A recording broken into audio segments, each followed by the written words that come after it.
Welcome to Words Falling from the Sky in the Present Moment, the good news from Sedona.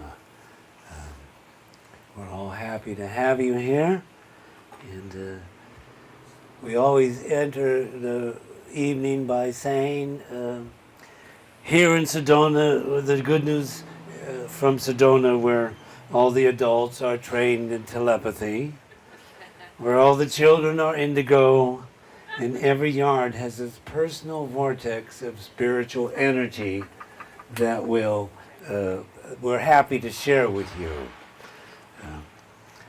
When we moved here to Sedona 10 years ago, we were introduced to the SIA, that's the Sedona Intelligence Agency.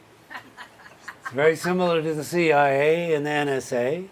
We collect lots of information without your permission, but we only collect the good stuff. And when we first got here, the way we collect the good stuff, we have to tell you, it's a little short story, but it was 2012, and we'd already been here for a few years. But in 2012, after we'd been initiated into the Sedona Challenge, we were on our porch in front of our house, and we were looking out at Thunder Mountain, and there a blue orb manifested from around the outside of the mountain and came slowly up Oak Creek and towards our house, and then eventually ended up like right here. It'd be 6 feet in the air, a 4-foot blue glowing violet pulsing electromagnetic orb. And out of the orb, we looked at it, we go, well, we've seen orbs, but never one this close before, but we're okay. A beam of energy came out of it and shot down under the ground, and there materialized in front of us a little box that was gift wrapped, like a Christmas present or a birthday present. So we felt like we were safe. And then we got closer to it and we read on there, and it was in English, so we even felt safer because it was written in English. And it said, just unwrap, open this box, and press the on button, and telepathically everything else will be explained to you.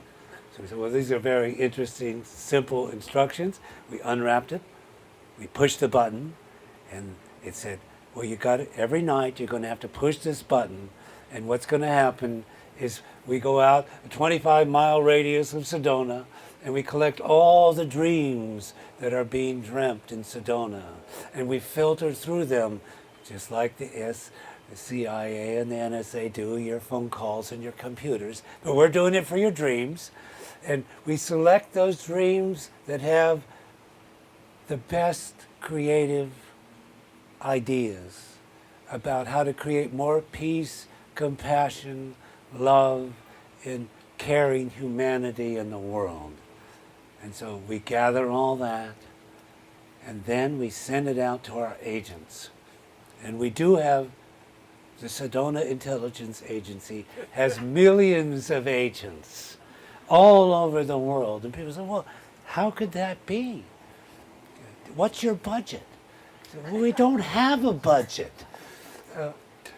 What we do is we push the button one more time as we were instructed, and it sends all this information, all these beautiful creative thoughts out to all the artists in the world, no matter what country they live in. And they hopefully will be inspired to create things, to create more peace, compassion, and love in the world. And that's what the Sedona Intelligence Agency is about. And we're not part of the current administration. Anyway, this show is called Return of the Ascending Spirit. And we want to say thank you to all the people here who work with us, Julie and Cindy and Lou and Crystal, my partner, and Dharma Bob, who's in there, who's brought the amazing collection of Z-beads from the Tibetan Plateau, and you can talk to him about them anytime after a show or tomorrow if you would like to. It's an amazing story, and he's best to tell it. They're ancient beads from the Tibetan Tlaquepaque that were given to the most enlightened ones there as gifts from the heavenly beings. And they have tremendous spiritual power in them and healing powers, and they were distributed all over the world. And we're happy to have some here in our space to share it with you. The return of the ascending spirit. Well, the first thing, we have to say is, well, what is the ascending spirit? Well, the ascending spirit is that part of each of us that wishes to evolve in compassionate consciousness into the oneness of the universe and make that who we are available to all others equanimously. So, and the crane has always been the raising spirit image symbol in the Orient, and when you see the crane taking off out of the rushes off the lake or that, it's like that's the anti-gravity moment where you're free from your sorrows and you're free from the toils and tragedies of the world, and you have transcended and you have touched the place in your heart that is a still, peaceful center of your being, and that connects you with the rest of the universe that lives in that space. And that's how we all connect together and can stay as a community strong, as a community of peace, which Sedona is. And we're very proud to be registered as a city of peace. It is very troubled times in our world. And we encourage everyone to develop the peace in themselves because it counts. So we're going to go from there to science. I always tell people, simple formula. Nature inspired the first art through an experience that was so profound that it had to be inscribed by a symbol. Those symbols over millions of years have turned into our letters, our numbers, and all the symbols that we have. And so nature is the source. Art, the art of recording those things that we have experienced and understand in a way that others in the future and in the present moment will be able to share what we've learned. So symbols are very, very important. Now we have good science news this month. The science news this month came in the New Yorker magazine, which I love to read. It was about this fellow. His name is Bhakti Rita. He died in 2006. And he created a new technology. I have a trick question. Do you think you can see with your tongue? Okay. Yes, that's perfect. You can see with your tongue. This man, the Bhakti Rita, who died in 1906, he was the father of a science called sensory substitution. And it's an interesting story. In 1959, his father, who was a poet and a teacher at a university in New York, had a terrible stroke, and it left him completely paralyzed. And his two sons decided, they were both, one was a neuroscientist and the other one was an MD. And they said, like, well, Dad, we're going to make you better. And despite the prognosis, they put him in knee pads. They made him crawl around till he could walk. They made him eat like he was eating, picking up coins with a spoon. And they continued this very intense restoration of him until he could walk again. He could feed himself. He went back to school. He taught at the university his poetry. And then many years later, he died going up a mountain in Colombia of a heart attack. So they autopsied his brain. And what they found out was that the part that was supposed to take care of all his motor functions was completely gone. And this created a thought. The thought was, well, my God, your brain can do anything. It just needs, every part of the brain can do all the functions of every other part of the brain. And so this man, Mr. Bhakti Rita, he decided that the brain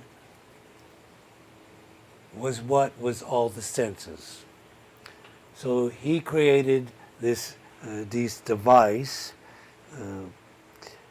that contained these square of 400 little electrodes. And his first one was quite big. And he put it on, these people had been blind from life. And these 400 little electrodes had variations of intensive electrical energy from white to black and the grayscales. He put it on the backs of these people with a little camera and a computer, and the message was sent electronically through their skin, and they could see. And then he developed this whole thing to find a better part of the body, and he miniaturized it into a little tiny chip, the same idea, and he put it on their tongue. And these people could see, they could read, they could go into a room and navigate. And so this is a whole new science. It's called the science of sensory substitution. And what it proved was that your brain can take signals from any organ in your body and transmit it as one of your senses that you may have lost. Then we go, well, this is part of something I talk about for a number of months now, called the transhumanism movement. And it comes from what we're going through now, because what we're going through now is the world as we know it is changing, and eventually it will be a world we don't know. We'll only know it because we're living in it, but it will be completely different than the world we know. And this, in the biblical manner, is called the end times. The end of the world is not the end of the world. It's the end of the world as you know it. And there's a big difference between the world ending and being gone and the world ending and being something else. So we love this concept, and this is part of it, because transhumanism is about the advancement of electronic devices that are intelligent, that will enhance us into a new level of being. And we do need to be in a new level of being. It's quite apparent. So we have some poems that go with all of these words. And I wrote a new poem here, which was inspired by all the things that are going on now. And we all know how quickly the landscape is changing in our world. It's called Changes Are A-Comin'. Changes are a-comin'. This we know. This we see. Changes are a-comin'. This we feel. Changes are a-comin'. This we hear. Oh yeah. We can even smell it. Changes are a-comin'. Galactic change. The sun's changing. The moon's changing. The earth is changing. The asteroids are changing. Oh yes, the climate, it is changing. And along with it, politics are changing. The oceans, we know now, they're changing too. I just read today, the ice is changing. There's a giant crack up there in Antarctica. chunk the size of Delaware is about ready to go off. The volcanoes are changing. And the earthquakes are changing. The cosmic rays are changing too. Eternal change, personal change, physical change, psychological change. All changes. Moving into the alternating states of being and non-being. The bridge between the ego and the oneness. Find your center of gravity. Balancing right there, in your center.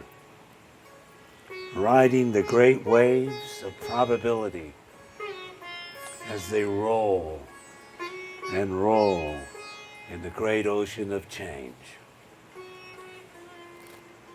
Surrendering in joy, surrendering in love, surrendering in peace at the still center of this precious present moment, right now, right here, to embrace all of eternity with our hearts.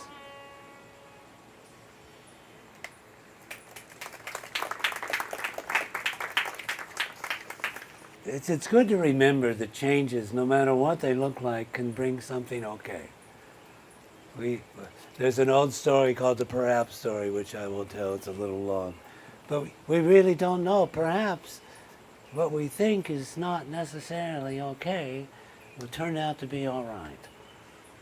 And that's what we're looking for. Now this poem is for the new painting downstairs called The Golden Moment Journey of the Ascending Spirit.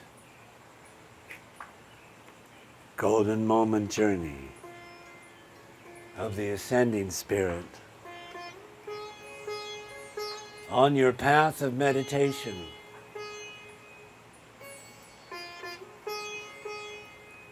on your path of bringing peace, on your path of bringing compassion, on your path of bringing love, in every precious present moment.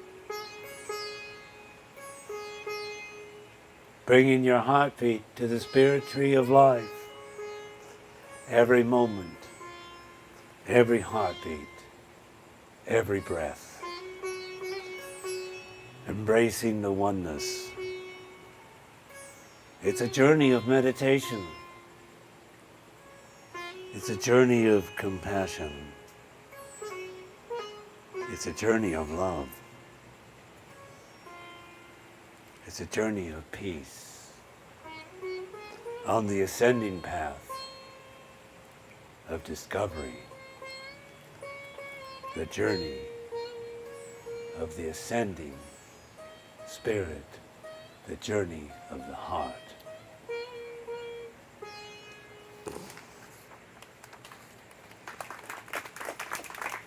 I got a few poems here that I decided that I'm going backwards in time now. This was when I was living in the Tehican wilderness and in the New Mexican wilderness. I wrote a few poems, and they're all about nature. They're quite simple. This one's called Song of the Mountains. In the stillness of the mountains, there is a song. It is a sound of oneness and harmony. That is the merging of the sky and the ground. All over the world,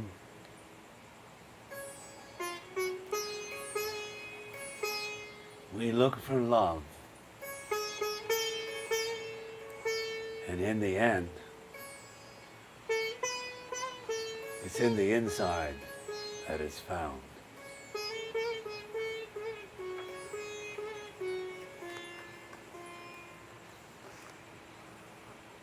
This is another one. It's called Imagine That. Imagine that. Watching the tulips bloom, I think of you. Watching the cherry blossoms float on the soft motions of a spring's wind, I think of you.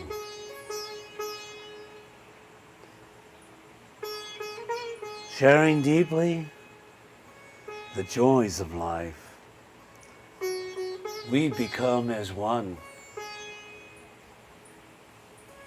knowing each moment, I think of you. We are one.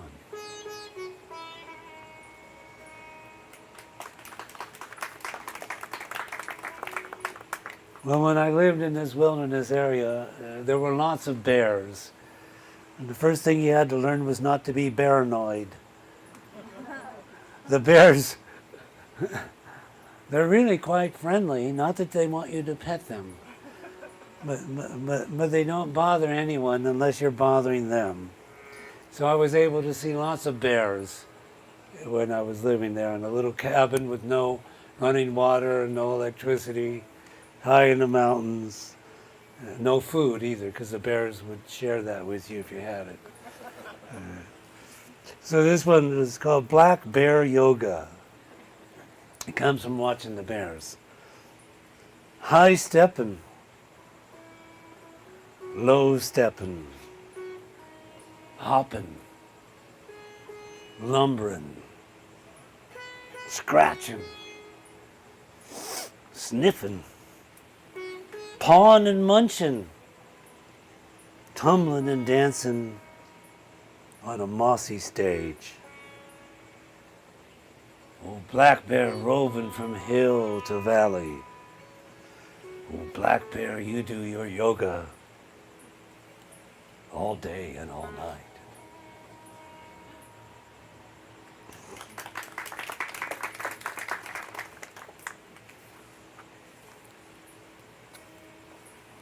Well, this one was about, this was a very special place, and if you ever get a chance to go to the North Cascades, in the North Cascade Wilderness, it's called the Stehekin Valley. You have to take a boat or an airplane to get there, or walk 30 miles.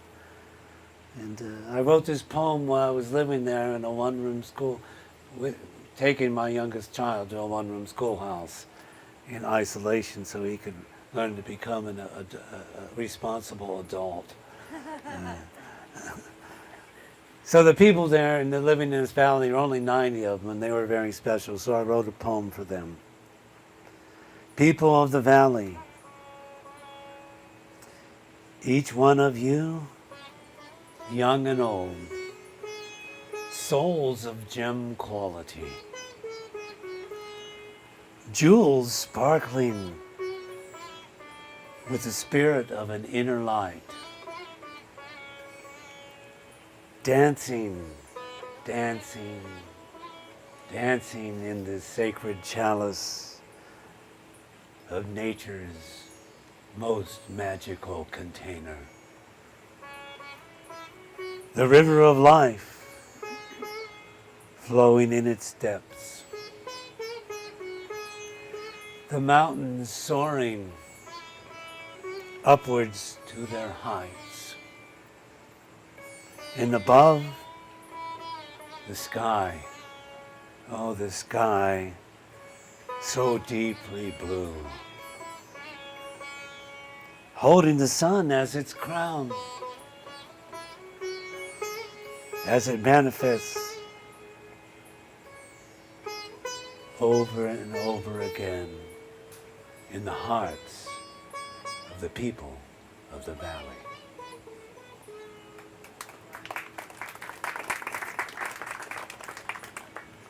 Oh, here's one that was written long ago. It's called The Ascending Spirit. There's continuity here. Ascending spirit, big autumn moon, glowing in the sky. Night spirit, ascending on cries of ecstasy. Heart and mind, they become one. Discovering the eternal spirit of nature and love.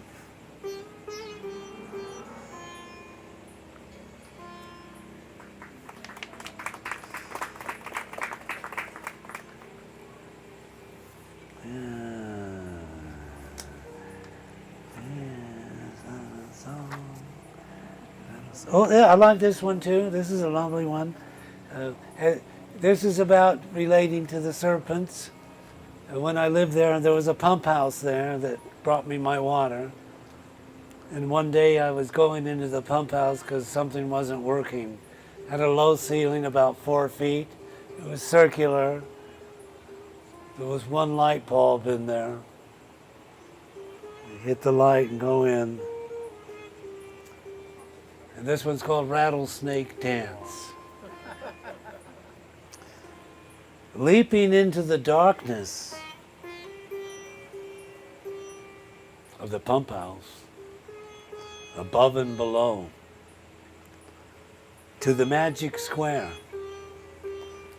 centered in the mythic circle of the life-giving waters, free-falling, then landing in the middle of the rattlesnake dance. Cast off fear. Get real clear. Move too fast. It might be your last. Move real slow, and you'll live to know a new way to grow. The rattlesnakes too, they don't really want to come after you. You got to go after them. And then they'll come after you. I like this one too. This one's called Conversation with an Angel. Starts out kind of dark. Fear, famine, disease, war and pestilence, savagery, degradation, brutality, and control rule in this darkest of nights. Fear from the deepest abyss of darkness reigns. There in the absolute realm of the shadow's shadow passing, the twinkling of the smallest light grows in significance and might, until its meaning comes to pass and frees all sorrows, present, future, and past. Entering the eternal with joy and love, holding one closely, rising, rising, rising to the transcendent in a boat of love.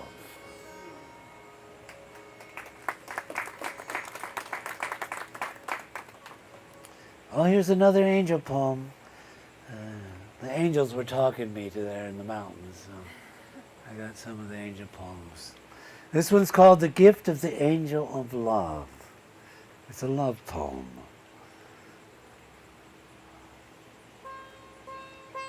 The gentle touch of her wings opened my heart.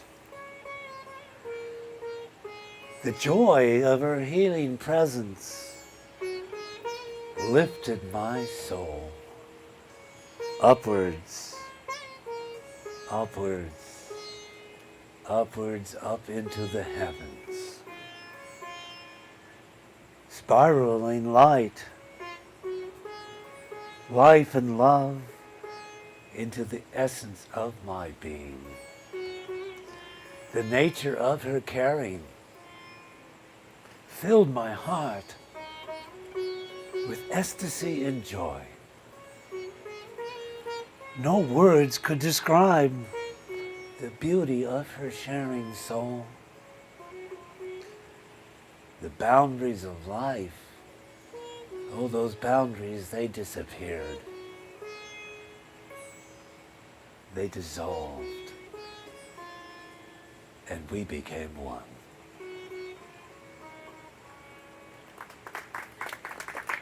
I hope everyone's had that experience. It's one to remember. So we call those the golden moments. Okay. I like this one too. This one's called One Liberation Away. One liberation away. Mind is still. The heart is open. Listening to the song of spring. Listening to the strong spring winds. Blowing their songs through the giant pine, through the cedar, and through the fir.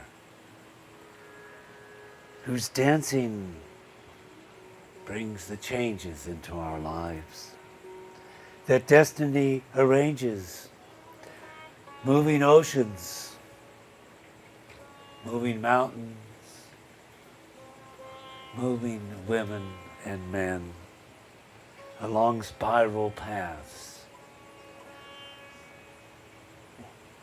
worn so deeply into the stone. Philosophers wish to grasp. Eternity is always just one liberation away. All right, hey, let's hear it. Give me a beep. I like that. Okay. Give me another one. Yes. Okay, this one here, I love this one here too. Let's go. Wild beauty. Musky wild beauty roams these wet woods on playful bare feet, dancing to Pan's primordial beat. Our hearts beat, racing along love's well-worn path. These woods we know, these woods we cherish, these woods we roam. These woods call to us through joy and sorrow to participate again and again in the rebirth that is life's most graceful and tragic dance.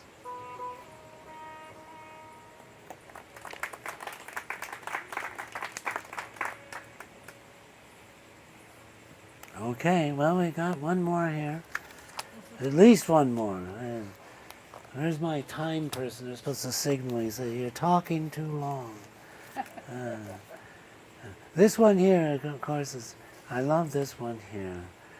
It's about the language of the symbols which we talk about. It's the symbols that we've created that allow us to carry information through generations. And interesting enough, the Zebis in there are a little bit about that too. They're part of these symbols that carry the information from antiquitous time. Listening to the language of the symbols, listening to the oracle's message, strange sounds, of multi-dimensional spinning symbols. Symmetrical magic, whirling winds, whispering, whispering, whispering. It's a language of the invisible domains, the invisible domains of the indivisible, the oneness, the octave shifts, dancing, dancing, dancing in the ascending spiral, awakening consciousness, slowing it down, slowing it way down into present moment time. Claritas, integritas, consonatia, radiance, wholeness, harmony.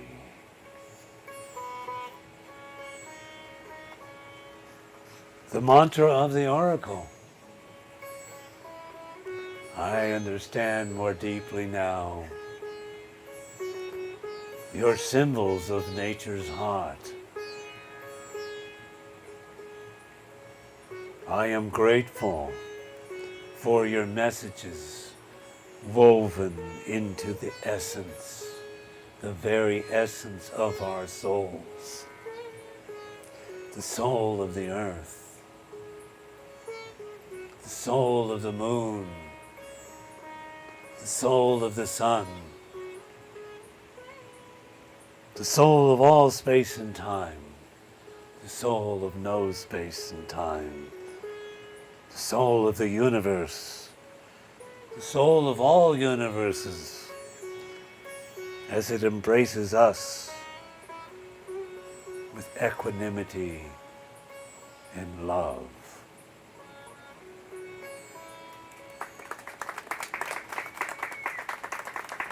Okay, we're gonna finish up here with the one thing that we always stress in our gatherings for the medicine to carry us on in our world today.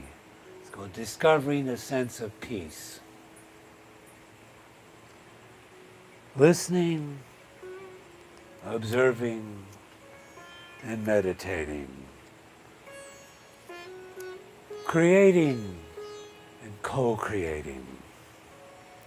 It moves all over you like a smooth, warm wave of awe. So deep, deep, deep. It's a stillness. It's so soft. It is embracing the oneness of nature's heart. Oh, I hear it now. Do you hear it? Our world sings the song of the world.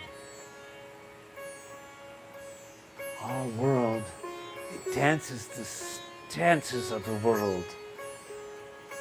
And our world paints all the colors of the world. And our world sculpts all the shapes of our world. And our world plays all the plays of our world. It is the food of our soul. And it is filling us up. And it is opening us up. And it's turning us on. It's bringing our creative to life. That's the frequency of joy. That's the frequency of compassion. That's the frequency of love. That's the frequency of peace.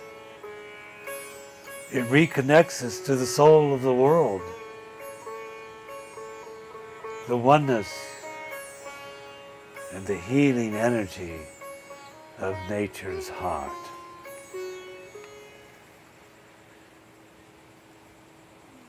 There you go. So with that, we want to say, and we always say, the most important thing for us all to remember and know is that each of us counts. Whatever joy, whatever peace, whatever compassion, whatever kindness, whatever generosity, whatever it is that is in you that can be manifest into the world as part of you, as a gift to the world, makes a difference. We all make a difference. Every little bit, every iota, every atom of good, positive, loving energy helps us balance the world into a more peaceful place. And here in Sedona, the city of peace, we all want to have hearts of peace that contribute to the peace of the world, because we do make a difference. And we are grateful for each one of you sharing your peace with us and the world.